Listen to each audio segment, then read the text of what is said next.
بالله من الشيطان الرجيم بسم الله الرحمن الرحيم نحمده ونصلي على رسول الكريم ان شاء الله ما شاء الله سبحان اللہ۔ آج 20 اگست 2018 اتفاق سے ٹھیک 19 سال ہوا۔ آج کے دن مرزا طاہر پر موبائلہ کا لعنت نازل ہوا تھا، اور اس سال اللہ کے فضل سے 20 اگست حج کا دن بھی قرار پایا، تو سب حاجی بھی آج عرفات میں جمع تھے، اور آج دعا قبول ہونے والا دن تھا۔ اور اس دن 20 اگست 1999 کو مرزا طاہر جو چوتھا خلیفہ تھا قادیانیوں کا، وہ آیا تھا ناروے میں جمعہ کا خطبہ دینے، موبائلہ پہ پانے کے کچھ 20-21 دن بعد۔ اور وہ جو خطبہ دیا لمبا دیتا تھا، لیکن اس دن 10 منٹ کا دیا، لیکن کسی کو کچھ بھی سمجھ میں نہیں آیا۔ ایسا لگ رہا تھا کہ اس کے زبان پر فالج کا حملہ ہوا ہے، شدید حملہ۔ اور اس کو doctor Rashid head of the department of medicine بھی اپنے ادارے کے میگزین بولی ہے جو اس میں کوریج کیے۔ یہ ان کا ادارہ ہے اینٹی احمدیہ موومنٹ ان اسلام، اور اسی طریقے سے ختم نبوت کے میگزین میں آیا تھا اس کی بیماری کا ذکر۔ سب سے پہلے وہیں سے پتہ چلا، ورنہ قادیانی لوگ تو چھپا رہے تھے یہ بیماری کو، کیونکہ یہ موبائلے کا رزلٹ تھا۔ موبائلے کا ایک پیمفلٹ چھپا تھا، مرزا طاہر نے 10 جون 1988 کو ڈسٹریبیوٹ کیا تھا۔ اس میں لکھا تھا کہ موبائلہ کا سب کو چیلنج کیا تھا دنیا میں، اور بولا تھا کہ اگر قادیانیت سچا ہے تو موبائلہ کرنے والے فریق کو سزا ہوگا، اور اگر فریق ثانی اگر صحیح ہے تو اس کے بعد پھر وہ قادیانیوں کو یعنی مرزا طاہر احمد کو سزا ملے گا۔ اور اسی طریقے سے یہ بھی لکھا تھا کہ اس سزے میں بندے کا شرارت نظر نہیں آئے گا، جیسا ضیاء الحق کے پلین کریش میں شرارت نظر آیا تھا، باقاعدہ کمیشن بیٹھا تھا دیکھنے کو کہ کیسے ہوا یہ حادثہ، لیکن اس میں شرط تھا کہ ایسا سزا دے اللہ تعالیٰ پیس کے، لیکن اس میں اللہ کا ہاتھ نظر آئے، لیکن بندوں کا شرارت نظر نہیں آئے۔ تو اسی طریقے سے جب وہ جمعہ کا خطبہ دے رہا تھا تو زبان پہ جو فالج کا حملہ ہوا، 10 منٹ کا تقریر کیا، کسی کو ایک لفظ بھی سمجھ میں نہیں آیا۔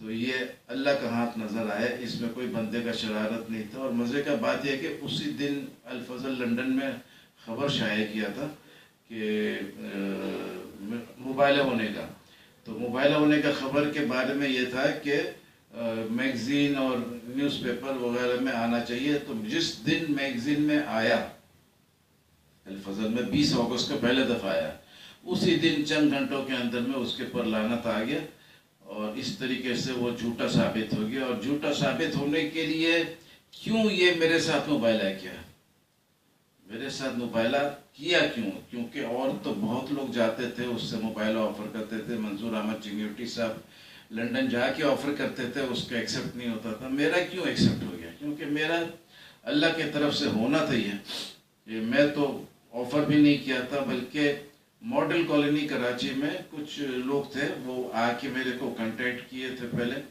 کہ آپ ادھر آئیے، اور ادھر میں قادیانی مربی لوگ بہت بہکاتے ہیں لوگوں کو، تو آپ مقابلہ کیجئے۔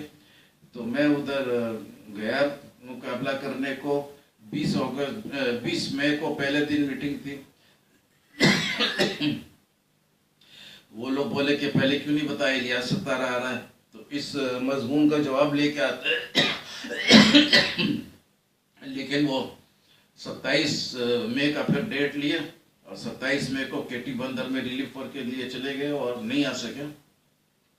پھر فائنلی 3 جون 1999 کو میٹنگ ہوئی، جس میں وہ لوگ بولا کہ میں مضمون کا جواب نہیں دوں گا، بلکہ موبائلہ آفر کر دیا مرزا طاہر کے طرف سے، اور 10 جون کا ایک پیمفلٹ بھی میرے خدمت میں پیش کیا۔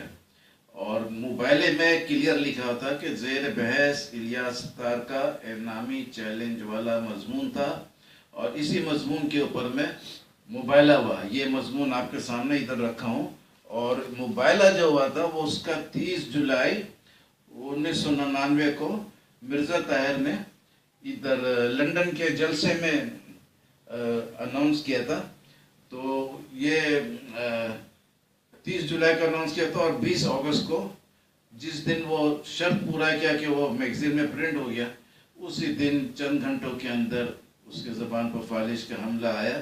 اور یہ مضمون کے اوپر مباحثہ یہ لوگ اس لیے کیا کہ میں نے اس مضمون کے اوپر میں یہ چیلنج کیا تھا کہ اگر یہ مضمون غلط ہے تو قادیانی کو آفر ہے کہ کسی بھی سپریم کورٹ میں دنیا میں جائے اور اس مضمون کو غلط ثابت کر دے. اور قادیانی جج بھی منظور ہے میرے کو، میرے غیر موجودگی میں کورٹ کا سماعت موجود ہے. اور قادیانی لوگ کو کچھ پیسہ بھی دینے کا میں نے آفر کیا تھا، چھوٹا سا اماؤنٹ تھا، چند ہزار روپیہ. لیکن یہ بولا تھا کہ اگر جج صرف اتنا فیصلہ دے دے کہ میرا مضمون غلط ہے تو میں 1 کروڑ روپیہ نقد انعام دوں گا. اور لندن کا سپریم کورٹ بھی منظور، جاپان کا بھی، جرمنی کا بھی، امریکہ کا بھی، ہر جگہ کا سپریم کورٹ میرے کو منظور تھا. لیکن قادیانی جج کے ذریعے بھی یہ لوگ میرے مضمون کو غلط ثابت نہیں کر سکے. تو اس کا مطلب یہ ہوا کہ اس مضمون کا جواب نہیں تھا. اور لازمی بات ہے کہ ایمان کا حرارت جن لوگوں میں ہوتا ہے تو تھوڑا بہت تو وہ سوچتے ہیں کہ بھئی یہ اس کا جواب نہیں آ رہا تو یہ اللہ سے بھی فیصلہ لو، یہ کوئی معمولی بات نہیں ہے. قیامت کے دن کیا حال ہوگا ہم لوگوں کا. تو یہ مربی عثمان تھا، اس کا بھی نیت بالکل صاف تھا اس وقت. بعد میں وہ بھی گڑبڑ کیا، اوپر سے آرڈر آیا تو گڑبڑ کرتا ہے، کیونکہ اس وقت تو بہت اچھے نیت سے وہ مباحثہ کر رہا تھا کہ آپ کو یہ بھی کریں گے وہ بھی کریں گے اور آپ اس پر مباحثہ کر لیجئے اور مضمون کا جواب ہم نہیں دے سکیں گے. تو اس کے بعد پھر جواب تو نہیں دیا، یہ تو دعویٰ ہو گیا. لیکن مزے کا بات یہ ہے کہ 2002 میں شیطان کے چیلے ایک کتاب شائع کیا لندن سے قادیانیوں نے. اس میں اس نقطے کو جو میں نے اپنے مضمون میں شائع کیا تھا اس نقطے کو صحیح تسلیم کر لیا. لیکن اس طریقے سے تسلیم کیا گویا یہ پہلے سے ان کا ایمان ہے. اگر پہلے سے یہ تمہارا ایمان تو میرے سے مباحثہ کیوں کیا اور میرے مضمون کا اتنا سارا جواب پہلے کیوں دیا. تو یہ قادیانیوں کا یہ طریقہ ہے، اور یہ دنیا میں بے شمار لوگوں کا طریقہ ہے. یہی ہے کہ بس وہ حق بات کو چھپانے کا یہ شروع سے چلتے ہوئے آ رہا ہے، کوئی نئی بات نہیں ہے.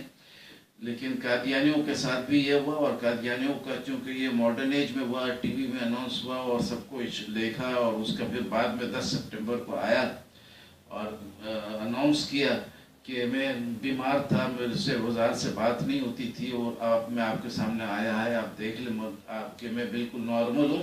مگر مزے کی بات یہ ہے کہ بیماری جو ہوا اس کو 20 اگست کو، تو 10 سپٹمبر تک کسی کو خبر نہیں دیا گیا کہ یہ بیمار ہے، چھپایا گیا کیونکہ پتہ تھا مباحثہ.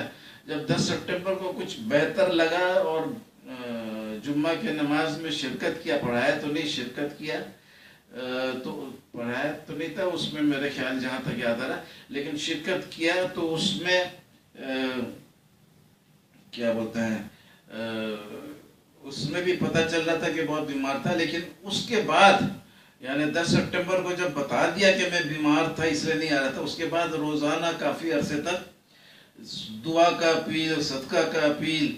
یعنی یہ کس قسم کا بیماری تھا کہ پہلا 21 دن چھپایا گیا اور بعد میں صدقہ، یعنی جب کچھ بالکل ڈینجر سے نکل گیا تھوڑا تو اس کے بعد میں شور مچانا شروع کر دیا کہ صدقہ دو اور دعا کرو، یہ کرو وہ کرو.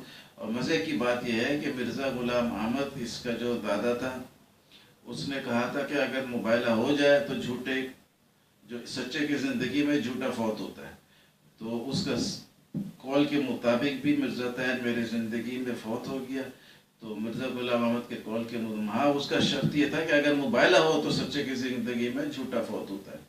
تو اللہ کا شکر ہے کہ مرزا طاہر سے ایک ہی مباحثہ ہوا تھا، وہ میرے ساتھ ہوا تھا اور وہ گھنٹوں میں فیصلہ بھی ہوا تھا اور اس کے بعد میرے زندگی میں فوت بھی ہو گیا. تو اس طریقے سے سچے کی زندگی میں جھوٹا فوت ہو گیا. منظور احمد چنیوٹی صاحب نے بھی اس میں مبارکبادی دی، ڈاکٹر راشد وغیرہ ان سب نے کوریج کی اور بہت اچھے طریقے سے اس کو پیش کیا، اور بہت لوگوں نے، انڈیا کا احتشام بھاری کچھ نام ہے، انہوں نے بھی، وہ اپنے ادارے کے صدر ہے، انہوں نے بھی اس کو بہت سراہا۔ اس طریقے سے بہت احتشام الحق نے تو یہ بھی کہا تھا مرزا طاہر کو، آپ نے لیا ستار سے مباہلہ کر کے دیکھ لیا کہ کتنے صحت مند تھے، پھر اچانک آپ بیمار ہو گئے تو آپ اسلام قبول کر لیں۔ لیکن اللہ تعالیٰ جس کے نصیب میں ہدایت نہیں رکھتا ہے، وہ موسیٰ علیہ السلام جیسا نبی بھی جائے، اتنا معجزہ بھی دکھا دے تو فرعون بھی ایمان نہیں لاتا ہے۔ تو یہ اللہ کا لعنت تھا اس کے اوپر برسنا، کیونکہ یہ جھوٹا بھی بہت تھا، اور اس کا مرزا غلام احمد بھی بہت جھوٹا، یہ سارے کے سارے جھوٹوں کا ٹولہ ہے۔ اور اللہ تعالیٰ ان کے ماننے والوں کو ذرا ہدایت دے۔ یہ تو عجیب قسم کے لوگ ہیں کہ سوچ آئے تک مرزا غلام احمد یہ بول کے کہ میں دنیا کو تبدیل کرنے آیا ہوں، قادیانیوں نے اس کے دیے ہوئے ایمان کو شیطان کے چہرے کتاب میں تبدیل کر دیا۔ اور یہ کس قسم کا امام مہدی کا دعویٰ کرنے تھا کہ وہ امام مہدی کا دعویٰ کر رہا تھا، تو اس کو تو دنیا کو تبدیل کرنا تھا، بہت کچھ کرنا تھا، لیکن اس کے دیا ہوا ایمان، اس کے دیا ہوا دلیل تبدیل ہو گیا۔ اور اب آپ دنیا میں دیکھ لیجئے کہ قادیانی فیس بک وغیرہ میں ہر جگہ میں بھگوڑے نظر آتے ہیں، کیونکہ ان کا جو سب سے چمکتا ہوا دلیل تھا وہ مناظرے کے ذریعے، تحریر کے ذریعے رد ہو گیا۔ 85 سال بعد اللہ نے میرے ذریعے رد کرا دیا، اور اس کے بعد پھر وہ موبائلے کے ذریعے علمی طور پر رد کرا دیا، پھر اس کے باپ کے قول کے مطابق اس کو میرے زندگی میں فوت کروا دیا۔ تو اب یہ قادیانیت بالکل 100% دفن ہو چکا ہے۔